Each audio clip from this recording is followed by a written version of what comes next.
Bab 3111. Dia tertawa sebelum berkata, "Aku menolak. Jika kamu ingin membunuhku dengan tanganmu sendiri, maka ikut serta dalam pembantaian bersamaku. Kalau tidak, kamu tidak akan mendapatkan kesempatan." Jack sangat tegas ketika dia mengatakan itu, tidak meninggalkan ruang untuk keraguan. Setelah itu, dia berbalik dan berjalan ke depan. Rudy tersenyum sambil mengikuti di belakang Jack, berjalan ke kejauhan. Murid-murid klan Pentagram dibiarkan berantakan. Jack sengaja memperlambat langkahnya saat dia berjalan. Rudy berbisik setelah dia menyusul, "Jack, apakah kamu benar-benar akan mengambil bagian dalam langkah pembantaian?" Bibir Jack berkedut putus asa, "Apakah kamu pikir aku bercanda?" Tentu saja, Rudy tahu bahwa Jack bukan tipe orang yang suka bercanda. Karena Jack yang mengatakannya, Jack akan melakukannya. Lebih jauh lagi, Rudy tahu bahwa Jack telah mengatakan semua itu untuk membuat Trevor ikut serta dalam langkah pembantaian bersamanya. Begitu mereka berada di atas panggung, tidak ada yang tahu siapa yang lebih kuat. Pada akhirnya, Rudy masih sedikit khawatir. Dia menggaruk kepalanya, memikirkannya sejenak sebelum berbicara. "Aku tidak meragukan kemampuanmu, tapi aku merasa langkah pembantaiannya sedikit berbahaya. Setelah kamu masuk, kamu akan menghadapi 9 lawan. Terlalu banyak risiko, jadi aku agak khawatir. Mengapa kamu tidak melakukan apa yang dia minta dan memulai pertandingan kematian lainnya? Dalam pertandingan kematian, kamu hanya akan menghadapi 1 lawan. Ini jauh lebih mudah daripada langkah pembantaian. Aku merasa pertandingan kematian lebih mudah." Jack mengangkat alis, berbalik untuk melihat Rudy. "Aku tidak bergabung dengan langkah pembantaian untuk membunuh Trevor." "Lalu apa tujuanmu bergabung?" Rudy semakin bingung. Jack menghela nafas ketika dia melihat ke kejauhan, "Ini untuk medali perunggu." Setelah mengatakan itu, dia mengeluarkan medali besi hitam dari penyimpanannya. Ketika Rudy mendengar apa yang dikatakan Jack, dia tercengang tetapi menjawab, "Medali perunggu. Bahkan ada medali perunggu." Jack mengangguk sambil terus berjalan maju perlahan. Dia menjelaskan, "Jika Anda ingin mendapatkan medali perunggu, Anda harus berpartisipasi dalam langkah pembantaian. Saya sudah memikirkannya. Medali itu seharusnya tidak hanya untuk dibanggakan. Mereka harus berguna nanti." Jack mengepalkan medali besi hitam di tangannya, bertanya-tanya apa yang akan dihasilkan dari pengumpulan medali itu. Karena ada medali besi hitam dan medali perunggu sekarang, seharusnya ada medali emas yang menunggu mereka pada akhirnya. Medali besi hitam berada di luar kota, sedangkan medali perunggu di tengah kota, jadi medali emas harus di dalam kota. Jack sudah mengantisipasi tantangan yang akan dia hadapi di pusat kota. Bibir Rudy berkedut saat dia meratap, pahlawan macam apa yang menciptakan dunia berputar. Setiap tahap sangat berdarah. Jack melanjutkan, "Jangan pikirkan itu untuk saat ini. Biarkan saya memberitahu Anda aturan penyembelihan agar Anda tidak mengeluh nanti." Tepat setelah dia mengatakan itu, Jack mendengar beberapa langkah panik di belakangnya. Dia tersenyum, tidak perlu menoleh untuk mengetahui siapa orang itu. Wajah Trevor kaku. Pada saat itu, dia merasa sangat bergejolak. Wajahnya agak bengkok. Dia masih sedikit bingung untuk mengambil keputusan. Meskipun dia adalah murid terpilih dari klan Pentagram, yang pasti membuktikan keahliannya, langkah pembantaian masih sangat berbahaya di mana hanya 1 dari 10 yang selamat. Jika dia ceroboh, dia bisa kehilangan nyawanya. "Aku akan berpartisipasi," Trevor berkata dengan keras. Bab 3112. Trevor sangat marah ketika dia meneriakkan itu seolah-olah dia siap untuk melawan seseorang kapan saja. Bibir Jack melengkung membentuk senyum puas. Itulah yang dia inginkan. Trevor mulai terengah-engah ketika dia memelototi Jack, "Aku tahu kamu hanya ingin seseorang mati bersamamu. Biarkan aku memberitahumu, jangan meremehkan murid terpilih dari klan kelas 8. Kamu lebih dari sekadar sedikit lebih lemah daripada saya." Jack mengangkat alis, tidak mengatakan apa-apa tentang itu.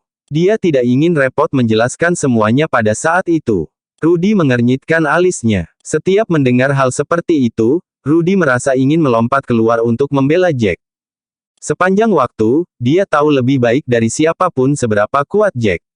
Namun, karena Jack tidak mengatakan apa-apa, dia khawatir dia akan mengganggu rencana Jack, jadi dia diam. Pada saat itu, murid-murid lain dari klan Pentagram menyusul. Mereka telah mendengar semua yang dikatakan Trevor sebelumnya. Mereka tiba-tiba menjadi sangat bising, dan mereka semua sangat cemas. Yang paling dekat dengan Trevor adalah murid dalam klan Pentagram, Evan Brown. Bibir Evan terus bergetar saat ekspresi cemas muncul di wajahnya. Dia mengepalkan tinjunya dan berteriak, "Trevor, kamu terlalu keras kepala. Kamu tahu lebih baik daripada aku melakukan langkah pembantaian. Kamu dan bocah ini tidak akan menjadi satu-satunya yang ambil bagian, akan ada 8 orang lainnya." Petik 2. Tidak ada cara untuk mengetahui siapa 8 lainnya. Apakah Anda akan setuju untuk mengambil bagian dengan mudah? Bahkan mungkin ada murid terpilih lainnya. Begitu Anda masuk, hanya satu yang akan bertahan dari 10. Saya tidak pernah meragukannya, keahlianmu, tapi kamu harus lebih memikirkan ini. Orang ini gila. Kenapa kamu mau melakukan ini dengan orang gila? Setelah mengatakan itu, Evan tiba-tiba berbalik, menatap tajam ke arah Jack. Pada saat itu, dia tampak seperti singa yang telah diprovokasi. Aku tahu kamu ingin mati. Bisakah kamu mati sendiri? Mengapa kamu harus begitu tercela dan tidak tahu malu sehingga kamu bersikeras menyeret orang lain bersamamu? Jack mengerutkan kening saat dia mengejek dalam pikirannya. Terkadang, dia sangat benci berbicara dengan murid-murid dari klan kelas atas. Tidak peduli apa yang mereka katakan, mereka selalu bertindak seperti mereka di atas orang lain. Semua yang mereka katakan hanya untuk menonjol dari kerumunan, bertingkah seolah-olah mereka lebih baik. Jack dengan dingin menatap Evan, "Aku tidak memaksanya. Aku hanya ingin memberinya kesempatan untuk membunuhku, dan dia setuju. Jika dia tidak mau, aku juga tidak akan memaksanya. Jika aku tidak salah, pemimpin timmu adalah Trevor, bukan kamu. Bukankah ini keputusan pemimpin? Kamu benar-benar melewati batas, mencoba membuat keputusan untuknya seperti itu. Sepertinya kamu sudah bahkan lebih kuat darinya." Wajah Evan memerah karena marah, "Berhentilah mencoba untuk berkelahi. Saya memiliki hubungan yang baik dengan Trevor, itu bukan sesuatu yang dapat diguncang oleh beberapa kata dari Anda. Saya tidak ingin Trevor mengambil bagian dalam langkah pembantaian murni karena pertimbangan, untuk hidupnya. Kaulah yang bersikeras menyeretnya untuk mati bersamamu." Pada saat itu, murid-murid klan Pentagram tampak memelototi Jack dengan kejam, seolah-olah mereka ingin mencabik-cabik Jack. Salah satu murid di belakang Evan berkata, "Hanya itu yang kamu punya. Biar ku beritahu, tidak ada gunanya mencoba membuat kita bertarung satu sama lain. Trevor pasti tidak akan mati bersamamu. Itu benar. Kamu hanya orang gila. Jika kamu ingin menjadi gila, tidak ada yang akan menghentikanmu, tapi jangan hanya berpikir kamu bisa menyeret Trevor bersamamu. Kemenanganmu sebelumnya mungkin membuatmu percaya diri bahwa kamu tidak terkalahkan sekarang. Apakah kamu pikir kamu bisa menangani 9 lawan sendirian? Apakah membunuh 9 tuan adalah sesuatu yang mudah bagimu?" Bab 3113 Jack tertawa, tiba-tiba merasa mereka sangat lucu. Dia meletakkan tangannya di dagunya, bertingkah seolah dia sedang berpikir sejenak sebelum dia berkata, "Bagaimana kamu tahu apa yang aku pikirkan? Jika saya tidak berpikir saya bisa mengalahkan 9 lawan lainnya, mengapa saya harus berpartisipasi dalam pembantaian? Gambit, apakah kamu pikir aku akan mati seperti yang kamu katakan?" Setelah dia mengatakan itu, para murid klan Pentagram mulai tertawa, tetapi tawa itu tidak sampai ke mata mereka. Jelas mereka hanya melakukan itu untuk mengejek Jack. Evan menyipitkan matanya dan berkata, "Saya belum pernah melihat orang yang penuh dengan dirinya sendiri seperti Anda. Apakah Anda pikir kami memuji Anda? Apakah Anda benar-benar berpikir Anda tidak terkalahkan? Bahwa Anda dapat mengalahkan 9 lawan sendirian? Bagaimana kamu akan melakukan itu? Kamu seorang alkemis. Kamu bahkan tidak bisa menantang pejuang pengembara. Bagaimana kamu pikir kamu cukup baik untuk bertarung melawan tuan dari klan besar? Kamu hanya akan menjadi umpan meriam di gambit pembantaian. Kamu bahkan mungkin tidak layak disebut umpan meriam. Kamu hanya idiot bagi semua tuan itu." Setelah Evan mengatakan itu, murid-murid lain menumpuk, melontarkan hinaan keji demi hinaan keji. Pada saat itu, Trevor tiba-tiba berkata, "Baiklah, itu sudah cukup. Saya sudah memutuskan untuk berpartisipasi dalam langkah pembantaian. Jack, saya tidak peduli apa yang Anda coba lakukan. Saya tidak peduli jika Anda mau mati atau jika kamu hanya gila. Ingatlah ini, kamulah yang memberiku kesempatan untuk membunuhmu. Petik 2. Tentu saja, aku tidak akan membiarkan kesempatan bagus seperti itu. Bahkan jika ada bahaya, itu tidak masalah. Aku sendiri telah berjalan di jalan prajurit, dan aku tidak pernah mengakui kekalahan. Kali ini, aku juga tidak akan kalah. Setelah mengatakan itu, dia berjalan ke arah arai transfer. Murid-murid klan Pentagram panik pada saat itu ketika mereka bergegas mengejar Trevor, terlalu fokus untuk mencoba membujuk Trevor agar tidak mengganggu Jack. Namun, Trevor sudah bertekad untuk membunuh Jack tidak peduli seberapa berbahaya langkah pembantaian itu. Selain itu, ia memiliki tingkat kebanggaan tertentu sebagai murid terpilih dari klan Pentagram. Langkah pertama pembantaian adalah kematian bagi prajurit biasa, tapi dia bukan prajurit biasa. Sejak dia memasuki klan Pentagram, dia tidak pernah mengendur. Dia bekerja keras dan menjadi murid pilihan. Dia tidak pernah mendapat bantuan dari luar. Dia telah berhasil mencapai tempat dia berada berkat bakat dan kebanggaannya sendiri. Dia tidak pernah mundur sebelum ini, dan dia juga tidak akan takut kali ini. Jadi bagaimana jika ada bahaya? Bahaya dan kesempatan datang bersamaan. Dia menolak untuk percaya bahwa langkah pertama pembantaian akan membunuhnya. Setelah menegaskan kepercayaan dirinya sendiri, kata-kata nasihat di sekitarnya menjadi tidak berguna. Dia pasti akan mengambil bagian dalam langkah pertama pembantaian dan membunuh Jack untuk meredakan amarahnya. Melihat Trevor pergi dengan tergesa-gesa, Jack tertawa dan berkata, "Aku hanya perlu sedikit memprovokasi dia, dan dia berhenti mendengarkan orang lain." Sepertinya dia cukup percaya diri. Rudy mengangkat alis dan menatap Trevor, dia tidak hanya sedikit percaya diri, tapi sangat percaya diri. Harus kuakui, murid-murid lain dari klan Pentagram masuk akal. Seseorang yang rasional akan dapat mendengarkan mereka, tetapi Trevor sudah dirasuki pikiran untuk membunuhmu. Dia tidak akan pernah membiarkan kesempatan untuk membunuhmu hilang. Dengan provokasimu, dia menjadi benar-benar terjebak pada gagasan itu. Bab 3114. Mengatakan itu, Rudy tidak bisa menahan diri untuk tidak tertawa, sudah jelas betapa dia membencimu.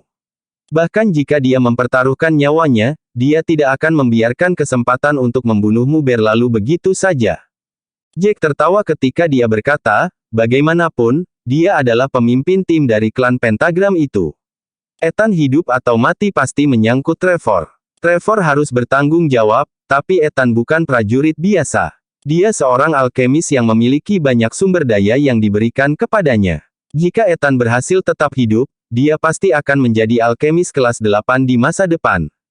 Trevor tahu betul betapa berharganya seorang alkemis kelas 8 bagi sebuah klan. Karena itulah dia menyadari betapa kematian Ethan akan mempengaruhinya. Dia mungkin tidak akan bisa menjadi murid terpilih lagi, dan bahkan mungkin dihukum lebih keras dari itu. Dia bahkan tidak akan bisa melarikan diri. Mendengar itu, Rudy mengerutkan kening sambil sedikit melebarkan mulutnya, tidak heran orang itu sangat membencimu. Sebelum kamu membunuh Ethan, dia bahkan mencoba untuk berbicara manis padamu. Sebenarnya itu masalah besar.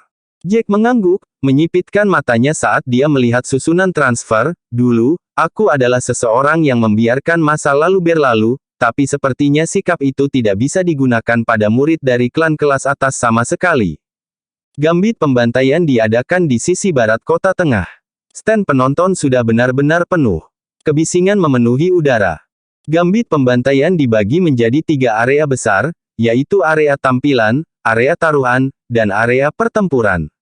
Ada banyak penonton yang memenuhi area tontonan. Area tampilan untuk langkah pembantaian berbeda dari tribun penonton di Kolosseum. Seluruh area tersebar dalam bentuk kipas dan menutupi area yang sangat luas. Tidak ada panggung di bawah, tetapi arai transfer besar. Pada arai transfer ada gulungan terbuka besar-besaran. Gulungan itu panjangnya 200 kaki dan tingginya 7 kaki.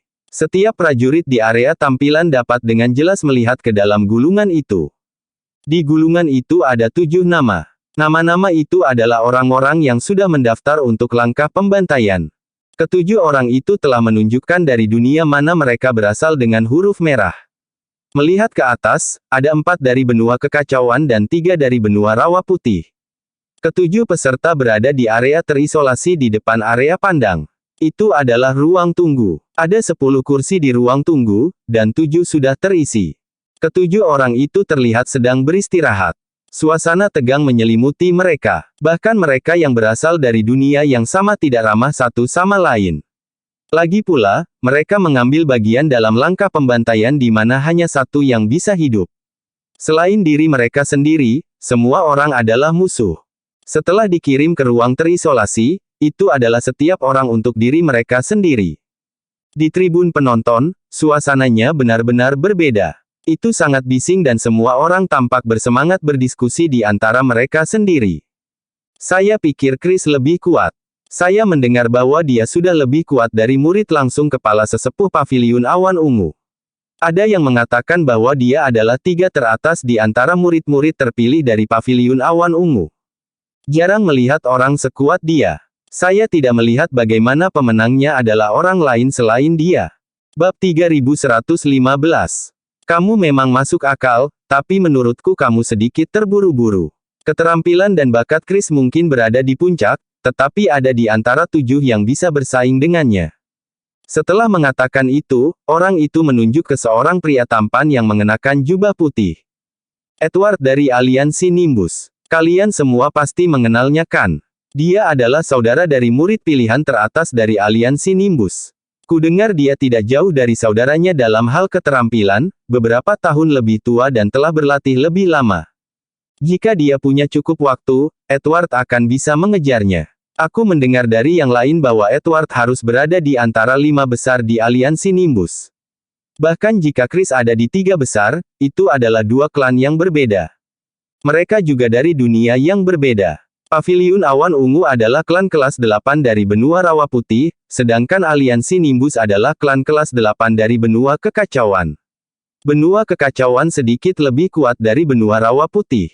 Bahkan jika kedua klan tidak pernah bersaing satu sama lain, saya masih merasa bahwa Aliansi Nimbus lebih kuat. Berada di 5 besar mungkin lebih baik daripada berada di 3 besar. Aku merasa Edward mungkin lebih kuat dari Chris meskipun berada di 5 besar Aliansi Nimbus dibandingkan dengan 3 teratas di Paviliun Awan Ungu. Orang yang mengatakan itu sangat tenang seolah-olah itu adalah kebenaran. Setelah yang lain mendengar itu, mereka sedikit mengangguk, merasa orang itu masuk akal. Namun, tidak ada yang berani mengatakan bahwa itu pasti benar. Bagaimanapun, mereka berasal dari dunia dan klan yang berbeda. Tidak ada cara untuk membuat perbandingan yang akurat. Selanjutnya, itu tidak akan menjadi pertempuran antara mereka berdua setelah mereka dikirim ke ruang terisolasi. Itu akan menjadi battle royale 10 orang. Tidak ada yang tahu apa yang bisa terjadi. Mereka bahkan mungkin membuat aliansi sementara. Tidak ada yang pasti. Satu-satunya cara untuk memastikan adalah menunggu hasilnya. Pada saat itu, mereka terus-menerus mendiskusikan berbagai hal untuk memiliki pemahaman yang lebih baik tentang siapa yang akan dipertaruhkan. Setiap orang memiliki pilihan mereka sendiri dalam pikiran. Setiap orang dari mereka hanya diizinkan untuk bertaruh pada satu orang. Saya merasa David dari klan Frenzied Blade juga cukup kuat. Dia tidak setenar 2 lainnya. Saya merasa dia bisa menang. Kalau tidak, mengapa dia mengambil risiko ini sebagai murid terpilih dari klan Frenzied Blade? Petik 2. Siapapun yang berpartisipasi dalam pembantaian Gambit adalah pecandu adrenalin, mereka yang mempertaruhkan nyawa, atau pejuang yang sangat percaya diri. Banyak dari mereka adalah murid terpilih dari klan besar.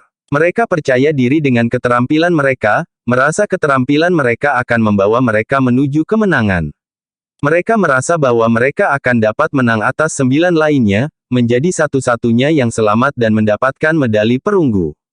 Pemenang akhir tidak hanya mendapatkan medali perunggu, tetapi juga masuk ke dalam kota. Mereka tidak perlu mencoba dan mengumpulkan poin untuk masuk seperti prajurit lainnya. Mereka harus bertarung di permukaan dan melewati 2 tingkat bawah tanah. Selanjutnya, ada hadiah lain di luar token masuk dan medali perunggu. Mereka akan dapat memilih 1 dari 10 harta.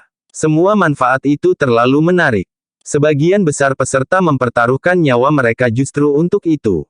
Bab 3116. Banyak prajurit pengembara berhasil sampai sejauh ini justru karena mereka cukup kejam untuk maju ke depan tanpa mempedulikan nyawa mereka. Mereka mengambil sebagian besar peserta gambit pembantaian. Sudah ada 7 peserta yang mendaftar untuk gambit pembantaian ini. Selain 3 dari klan utama, yang lain semuanya adalah prajurit pengembara yang tidak peduli dengan hidup mereka. Semua prajurit di area tampilan merasa bahwa keempatnya tidak memiliki peluang untuk menang. Jika mereka benar-benar memiliki keterampilan, mereka pasti sudah menjadi murid dari klan besar. Tidak perlu bagi mereka untuk dengan panik memperjuangkan sumber daya untuk diri mereka sendiri. Klan akan menyediakan segalanya. Sudah 6 jam, kenapa belum penuh? Kamu pasti baru 6 jam. Aku menunggu seharian penuh sebelum 10 orang mendaftar. Itu terlalu sulit, dan itu juga yang paling banyak membutuhkan peserta dari 3 acara. Jadi, waktu antara menyembelih langkah pertama cukup lama. Terkadang, mereka cukup beruntung untuk memulainya dalam 2 jam. Di lain waktu, mereka harus menunggu sepanjang hari. Lagi pula, itu terlalu berbahaya. Selama mereka dikirim ke ruang terisolasi, hanya satu yang akan kembali hidup-hidup. Murid-murid dari klan tingkat tinggi selalu sangat menghargai hidup mereka. Biasanya, mereka tidak akan pernah berpartisipasi dalam sesuatu yang begitu berbahaya. Siapapun yang berpartisipasi pasti akan menjadi prajurit yang sangat percaya diri. Bahkan para pejuang pengembara yang putus asa itu memiliki batas untuk mereka. Sebagian besar waktu, mereka merupakan mayoritas dari mereka yang mati. Karena semakin banyak yang mati, jumlah mereka semakin berkurang. Prajurit yang lebih baru di area tampilan tidak akan tahu situasinya. Mereka pasti akan mengeluh setelah tinggal di sana untuk sementara waktu. Mereka yang sudah berada di area tampilan selama beberapa hari sudah terbiasa. Mereka bahkan tidak merasa 6 jam begitu lama. Itu benar, apakah tidak ada peserta dari benua Hestia terakhir kali? Tidak ada. Bukan hanya terakhir kali, tapi waktu sebelumnya juga. Apa yang dilakukan para pejuang dari benua Hestia? Apakah mereka semua tetap pada taruhan pria itu? Orang itu tertawa terbahak-bahak karenanya. Taruhan pria adalah yang paling mudah dari ketiganya di permukaan, dan satu dengan peserta terbanyak. Langkah pembantaian adalah yang paling berbahaya, dan batas taruhannya juga yang tertinggi. Itulah mengapa ia berhasil menarik begitu banyak prajurit untuk ditonton dan dipertaruhkan. Prajurit benua Hestia semua sangat menghargai diri mereka sendiri. Mereka tidak akan pernah berpartisipasi dalam sesuatu yang begitu berbahaya. Saya berada di sekitar pertandingan kematian untuk sementara waktu. Sudah luar biasa jika Anda melihat satu prajurit benua Hestia dalam 10 pertandingan di sana. Kebanyakan dari mereka berkumpul di tingkat bawah tanah pertama dan taruhan pria. Lagi pula, tingkat kesulitannya lebih rendah dan risiko kematiannya tidak terlalu tinggi. Para prajurit di area pandang tiba-tiba mulai berbicara tentang bagaimana benua Hestia tidak berpartisipasi dalam pembantaian gambit. Prajurit benua Chaos dan benua Rawa Putih mulai mengejek prajurit benua Hestia. Mereka tidak pernah mengutuk, tetapi masih berhasil mempermalukan benua Hestia sepenuhnya. Secara alami ada beberapa prajurit dari benua Hestia di antara para penonton. Setelah mendengar semuanya, mereka semua marah. Namun, tidak satu pun dari mereka yang berani berdiri untuk memperjuangkan benua Hestia. Bagaimanapun, itu adalah kebenaran. Ada begitu banyak langkah pembantaian, tetapi prajurit benua Hestia hanya berpartisipasi dalam jumlah yang sangat sedikit. 2 pertandingan terakhir tidak memiliki prajurit dari benua Hestia sama sekali. Mereka dipaksa untuk menelan semua kemarahan mereka. Seorang pria kekar mulai tertawa terbahak-bahak setelah dia mendengar diskusi, dengan sengaja meninggikan suaranya, apa gunanya berbicara tentang benua Hestia? Saya sudah tahu bahwa mereka adalah sekelompok orang yang tidak berguna. Benua Hestia berakhir di tempat terakhir di turnamen atau kompetisi. Selama ada sedikit bahaya, mereka lari bersembunyi seperti tikus, melarikan diri lebih cepat dari siapapun. Pembantaian gambit terlalu sulit bagi mereka untuk berani berpartisipasi. Bab 3117. Setelah pria itu mengatakan itu, prajurit lain mulai menumpuk. Mereka mulai menggambarkan prajurit benua Hestia sebagai pengecut dan sampah. Semakin banyak hinaan keji mulai dilontarkan ke para pejuang benua Hestia. Ada banyak penonton, dan banyak prajurit dari benua Hestia marah besar. Mereka ingin bergegas maju dan melawan para pejuang yang menghina benua Hestia. Namun, mereka tahu bahwa mereka akan tersambar petir jika mereka mencoba. Mereka hanya akan dibakar sampai garing. Mereka tidak bisa menyerang secara fisik dan verbal. Bagaimanapun, fakta bertentangan dengan mereka. Beberapa prajurit dari benua Hestia mulai berpikir untuk pergi. Pada akhirnya, mereka tidak bisa melawan, juga tidak bisa berdebat. Mereka dipaksa duduk dan dipermalukan. Pada saat itu, dua nama tiba-tiba muncul di gulungan itu, serta dari mana nama-nama itu berasal. Pria kekar itu melihat gulungan itu dan bergumam, "Jack, benua Hestia." Pada saat itu, semua prajurit di area pandang melihat nama Jack dan dari mana Jack berasal. Dia sebenarnya dari benua Hestia. Bicaralah tentang iblis dan dia akan datang. Mereka baru saja membicarakannya, dan seseorang dari benua Hestia benar-benar ambil bagian. Prajurit dari benua Hestia di area pandang semua menghela nafas lega ketika mereka melihat nama dan benua Jack. Partisipasi Jack memberi mereka perlindungan untuk saat ini. Bahkan jika sebagian besar prajurit dari benua Hestia tidak tahu siapa Jack, setidaknya seseorang telah berpartisipasi. Mereka senang selama seseorang bergabung. Itu akan menghindarkan mereka dari penghinaan dari dua benua lain tentang menjadi pengecut. Di bawah nama Jack adalah Trevor, yang telah mendaftar dengan Jack. Setelah mendaftar, mereka berdua berjalan menuju ruang tunggu. Karena area tontonan penuh, Rudy dan yang lainnya terpaksa menunggu di luar untuk melihat hasilnya. Area taruhan tidak terlalu jauh. Jika mereka mencoba, mereka masih bisa melihat apa yang sedang terjadi. Itu hanya akan membutuhkan sedikit usaha. Setelah memberitahu Rudy beberapa hal, Jack masuk. Trevor berada tepat di belakang Jack. Sebelum mereka memasuki ruang tunggu, mereka mendengar diskusi dari area tampilan. Bahkan jika Jack tidak mau peduli dengan apa yang dikatakan orang lain di sekitarnya, mereka begitu keras sehingga dia mendengar semuanya dengan jelas. Siapa Jack? Apakah dia yang di depan atau di belakang? Dia yang di depan. Aku tahu yang di belakang. Itu Trevor dari klan Pentagram. Dia cukup kuat, tapi dia sedikit lebih buruk daripada Chris. Bukankah prajurit seperti Trevor biasanya menghindari pembantaian Gambit? Apa yang terjadi? Bagi para prajurit di area pandang, prajurit seperti Trevor, yang tidak berada di puncak, tetapi juga tidak lemah, benar-benar takut mati. Mereka biasanya tidak akan mengambil bagian dalam langkah pembantaian. Bahkan jika mereka melakukannya, mereka masih akan melihat siapa lagi yang ambil bagian.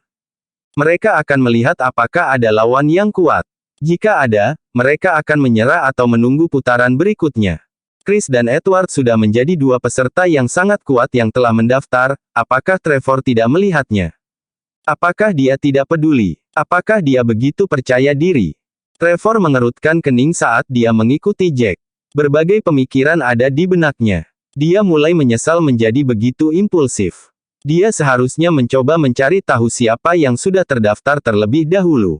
Bahkan jika dia berpartisipasi, dia seharusnya menunggu dengan peserta yang lebih lemah.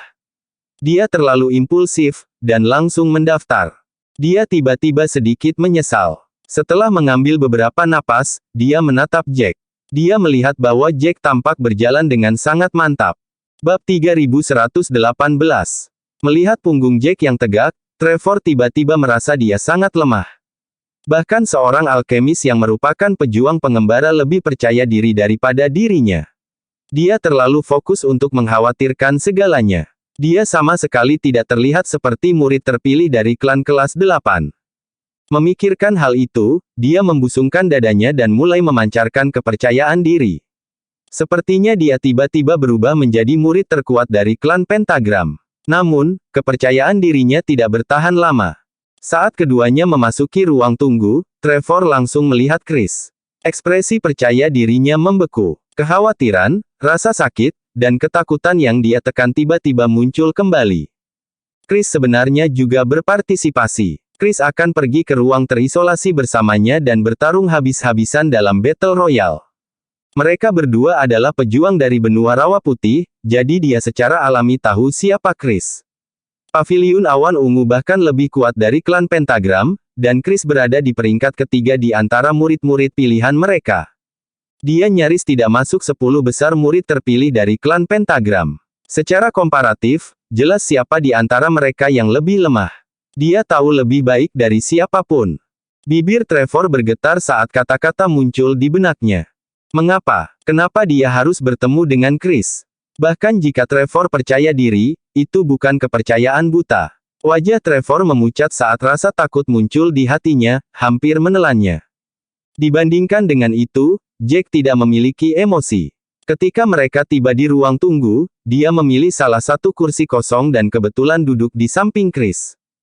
Chris mengerutkan kening saat dia menilai Jack. Tidak ada yang berani duduk di sebelahnya. Bagaimanapun, keterampilannya jelas untuk dilihat semua orang. Yang lain secara tidak sadar menghindari duduk di sebelahnya. Chris mengira kursi di sebelahnya akan ditinggalkan untuk orang terakhir. Orang itu tidak akan bisa memilih dan akan dipaksa untuk duduk di sebelahnya, merasakan kekuatan besar yang dia berikan. Dia tidak pernah menyangka bahwa prajurit tak dikenal dari benua Hestia ini akan duduk di sebelahnya, mengabaikan auranya. Murid dari klan kelas atas semuanya sangat khusus tentang martabat mereka. Tindakan Jack membuat Chris sangat tidak senang. Dia mendengus sebelum berkata, "Dua sukarelawan lagi untuk mati. Bagaimana mungkin orang sepertimu berani berpartisipasi dalam langkah pembantaian? Sepertinya kamu muak hidup, atau kamu terlalu banyak melamun." Jack mengerutkan kening, melirik Chris. Dia tidak menyangka bahwa Chris akan mulai menyebabkan masalah saat dia duduk bahkan sebelum dia mengatakan apapun. Tatapan yang diperlihatkan Chris padanya sebelumnya penuh dengan penghinaan dan penghinaan, yang membuat Jack merasa sangat tidak nyaman. Jack dengan dingin memandang Chris, "Kamu pikir kamu siapa? Mengapa kamu peduli siapa yang berpartisipasi dalam langkah pembantaian?" Chris tersedak oleh kata-kata itu. Peserta lain di sekitar mereka semua melihat ke atas, membuka mata dari istirahat mereka. Seseorang benar-benar berbicara kembali dengan Chris. Dia bahkan seorang pejuang dari benua Hestia. Melihat pakaiannya, dia jelas bukan orang yang istimewa. Pakaian Jack adalah yang termurah di antara kesembilannya. Selain Jack dan Trevor, peserta lain memandang Jack dengan aneh. Mereka merasa Jack terlalu bodoh untuk mengetahui rasa takut, itulah sebabnya Jack berani berbicara kembali kepada Chris dengan begitu kasar. Bab 3119. Wajah Chris memerah karena marah saat dia menyipitkan matanya dan menatap Jack dengan kejam. Sejak dia menjadi murid pilihan, dia tidak pernah diajak bicara seperti itu. Perasaan kekuatannya diabaikan menyebabkan kemarahan Chris yang luar biasa. "Apakah kamu tahu siapa aku? Sepertinya kamu ingin mati dengan cara yang mengerikan." Jack mengangkat alisnya dengan putus asa, berkata dengan tenang, "Aku tidak peduli siapa kamu. Kamu bisa menjadi siapapun yang kamu inginkan, tapi aku tidak peduli. Kamu seharusnya tidak mencoba membuatku kesulitan. Orang-orang sepertimu membuatku jijik. Karena kamu mengatakan itu, kamu pasti seseorang yang penting dari benuamu. Tidak ada yang bisa menyinggungmu, itulah sebabnya kamu mengatakan semua itu. Namun, kamu hanyalah udara di mataku." Jack benar-benar membenci standar ganda di mana hanya satu pihak yang diizinkan untuk mengatakan apapun. Jelas Chris yang mencari masalah. Jack baru saja membalas, dan Chris merasa seperti sedang ditantang. Jack telah melihat banyak hal. Setiap kali dia bertemu orang seperti itu, Jack akan merasa jijik. Dia tidak akan menahan diri dengan kata-katanya. Hanya akan ada satu orang yang tersisa setelah pertandingan ini. Duduk di ruang tunggu, yang lain adalah musuhnya. Karena itu masalahnya, dia tidak punya alasan untuk menahan diri. Bibir Chris bergetar saat dia melihat Jack dengan gigi terkatup. Dia tampak seperti ingin mencabik-cabik Jack. "Baiklah. Selama bertahun-tahun, aku belum pernah bertemu seseorang yang berani sepertimu. Sepertinya kamu benar-benar ingin disiksa sampai mati olehku. Aku akan memastikan untuk memenuhi keinginan itu. Kematianmu akan menyiksa. Aku akan meninggalkanmu untuk yang terakhir dan perlahan menyiksamu." Kata-kata itu telah diperas dari Chris melalui gigi terkatup. Dia memandang Jack seperti musuh bebuyutan. Bibir Jack berkedut putus asa saat dia mendengus, "Jika kamu memiliki keterampilan, maka silakan saja. Jangan hanya menjalankan mulutmu. Ada yang tahu cara berbicara."